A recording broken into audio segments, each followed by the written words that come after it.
Hello, in this video I'm going to cover another monster set that you may be considering using. This is actually a very good monster set for virtually any content that you are doing.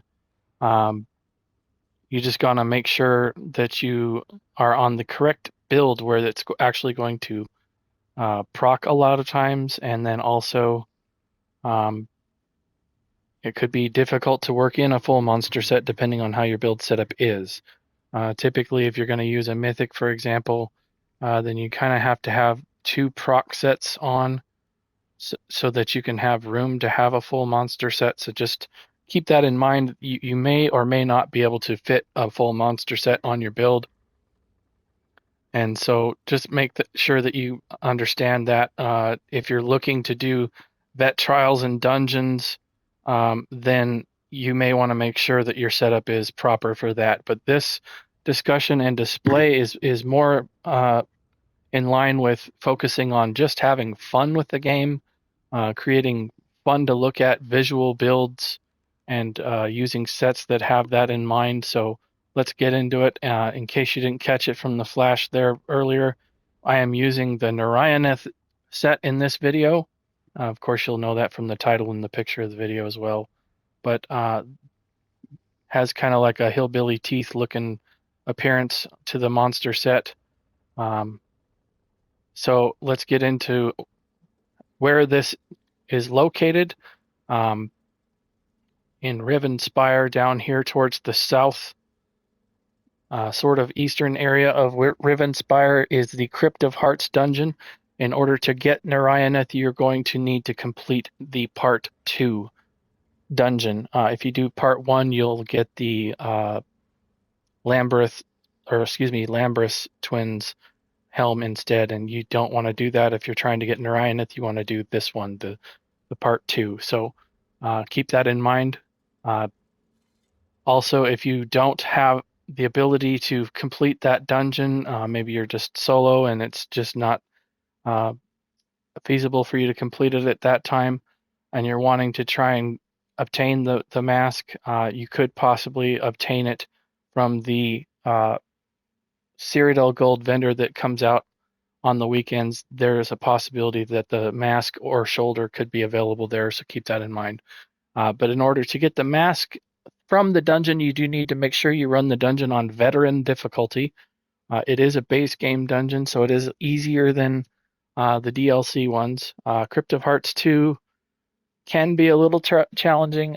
You should be able to complete it pretty easily with a four-person group. If you're a little bit more advanced, then you should be able to complete it with either two or maybe even solo if you're really familiar with the mechanics and all that. However, the shoulders can be purchased from the Undaunted vendor. If you don't have the shoulders, that's where you'll need to go. You'll need to go to the Undaunted tent in whichever faction you choose. And then I believe the shoulders are sold from the red bearded guy in that camp. So keep that in mind. I could be wrong on that. I apologize if I am. If it's not the red bearded guy, then it's the other base game female NPC that's wearing a turban. I believe her name is Maj. Um, I'm really bad with the names on that, but anyway, that's where you obtain the set. Let's look at what the set does at gold value. So I'll go ahead and make it divines, and I'll pop the gold there. So just like some of the other videos we've done here where we're analyzing monster sets, the first line of one piece bonus here gives you 129 weapon damage, pretty standard for a DPS set. And then when you deal direct damage, you have a 15% chance to summon a Lich Crystal that explodes after 2 seconds, dealing 8,170 magic damage to all enemies within 4 meters. This effect can occur once every 3 seconds, and it will scale off of your weapon and spell damage. Okay, and so we can illustrate that as well by, again, pulling out my archer, going back into the construction thing here, and then scrolling down, and as you can see, it is now 9,498. So it does scale when you have some weapon damage modifiers. The direct damage thing, this is going to be damage that inflicts instantly. So for example, if you throw the spear, the first hit of that is direct damage. There's the rest of this is the orange numbers are damage over time. So how do you figure out how to do direct damage? Well, if you're using jabs on a Templar like I am here, that is all direct damage, and there's the pin right there that just came up. That is Nerien'eth. Let me just grab one of these dummies here off on its own, and I'll get a really close screenshot, or not screenshot, but a live display of this. I'll just go into my first person here, and I'll jab him. There's the pin, the chain right there, the lich. Do it again. There's the, and it explodes. So basically,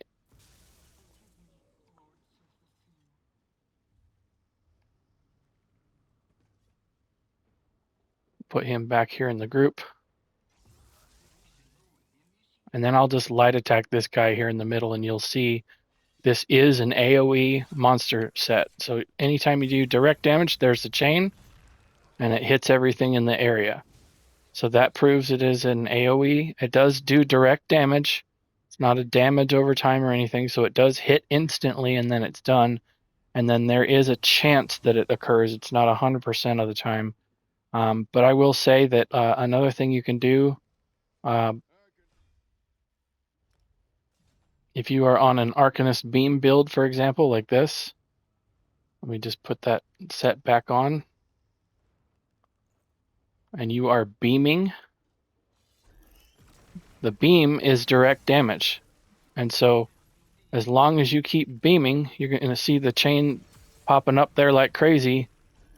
So this could be very good on a beam build if you are on a build that can sustain, or I should say accommodate having a monster set and a mythic on top of it. So if you're using the beam, that would be a very good monster set to use, because the beam is going to proc that almost constantly, as you could see there. And because it is also both types of damage are magic, then you could also look into buffing that damage type as well if you wanted. It's up to you. But I wanted to just kind of display how this works and show the visual effect of it in case you're interested in it. I know a lot of people can just look at the tooltips and all that, but I always like to see what the sets look like and see what they would be, what scenarios they would be good in and all that. So that's why I'm doing these videos, to kind of show a full detail of what they do, where to get them, all of that, what they're good on, and what types of builds they work well with. So just keep that in mind. You always want to make sure what type of damage you're going to do in your kit, and you don't want to be wearing a set that you're probably not going to proc the set very often. You want to make sure you're pairing all your sets together with something that you're frequently going to be doing, especially if there's a small percentage chance of activating the set. You don't want to be not doing that a whole lot. You want to do that all the time, so that the chance of it proccing is way higher. So just keep that in mind when you're setting up your builds. And bottom line of these videos that I'm doing, just have fun with the game. Don't worry about if you're doing the meta thing with the most damage, especially in an overland setting where you're just kind of doing either dailies or completing your journal achievements and all of that. Don't worry about that. Just have fun with the game. In a subclassing world, you can really have potent builds a lot more than you used to, and you could really just try out some fun sets and do that. So just keep that in mind when you're creating things on here. The one caveat to that is I would definitely not do this type of thing where you're just kind of frivolously putting together builds. If you're going to do a veteran trial, or even some of the harder vet DLC dungeons, you might want to make sure you are dressed right for those scenarios. So just keep that in mind when you're doing these things. I'm going to end the video there.